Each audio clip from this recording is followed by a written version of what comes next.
नमस्कार मंडळी. स्टार प्रवाहावरील ठरलं तर मग या मालिकेच्या पुढील येणाऱ्या भागामध्ये आपल्याला असं बघायला मिळणार आहे की प्रियाकडे खऱ्या तन्वीचं जे गाठोड असतं ते आता सायलीच्या हाती लागणार आहे. त्यामुळे अर्जुन आणि सायली आता ठरवतात की आपण त्या बाईला जाऊन भेटायचं ज्यांनी प्रियाला पोलिसात दिलं होतं. अर्जुन आणि सायली त्या बाईच्या घरी पोहोचतात तर ती बाई आता घाबरून सगळं सत्य सांगू लागते की प्रिया सदा आणि मैनावतीची 5वी मुलगी आहे.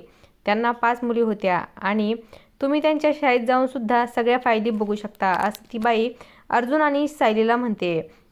त्यानंतर शाळेतील रजिस्टर बघितल्यानंतर त्यांना समजतं की प्रिया ही बबली लोखंडे आहे आणि ती आश्रमात राहत होती. म्हणजे खऱ्या तन्वीचं गाठोडं तिला आश्रमातूनच मिळालं असेल.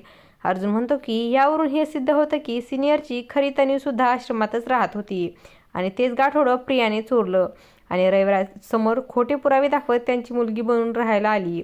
आणि या सगळ्यामध्ये नागराचा देखील हात असेल कारण त्यानेच प्रियाला घरी तन्वी बनवून आणलं होतं.